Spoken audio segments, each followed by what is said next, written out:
je vais vous parler un petit peu de tout ce qui est logistique concernant ce voyage aux Pays-Bas. Donc tout ce qu'il faut savoir. Alors déjà on va commencer par la réglementation sur le bateau. J'entends par là, c'est les éléments de sécurité donc sont les mêmes qu'en France. En plus vous devez avoir un réflecteur en cas de brouillard pour que la police puisse vous identifier et surtout les cargos qui vont passer, tout simplement.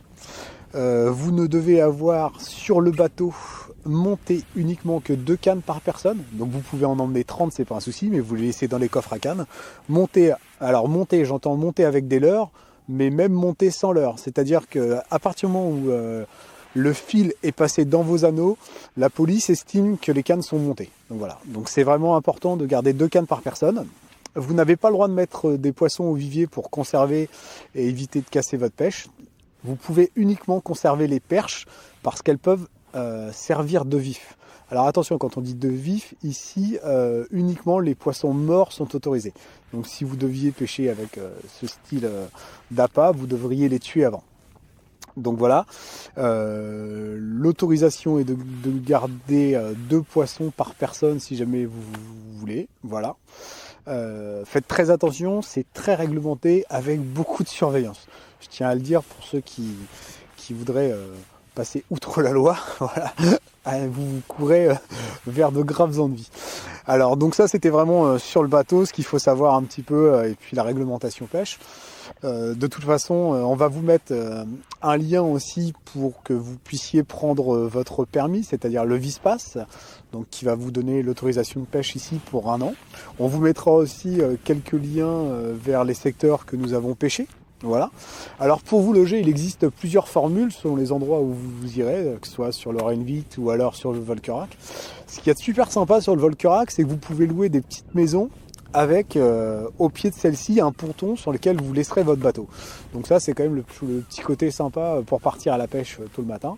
Après vous allez trouver des gîtes et des campings qui sont habitués à ce tourisme pêche, donc avec des prises pour recharger vos batteries dans chaque camping, ce qui est hyper intéressant. Voilà.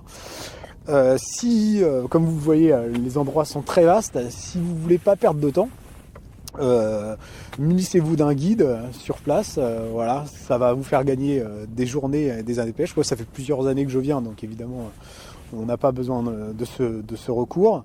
Si vous deviez avoir besoin d'un guide, sachez que chez nous Stéphane Poinceau guide sur cette zone, voilà, donc vous pourrez faire appel à lui et à ses compétences.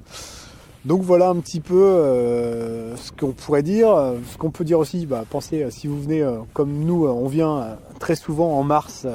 Pourquoi ? Parce qu'en janvier, on a les salons et on peut aller peu à la pêche, donc la fermeture, on a peu de temps d'y passer. Donc c'est la petite zone vraiment avant que ça reprenne réellement chez nous. Voilà, la truite, là, on va pouvoir y aller correctement parce qu'elle va accéder aux leurres un peu plus facilement qu'au début de saison. Voilà.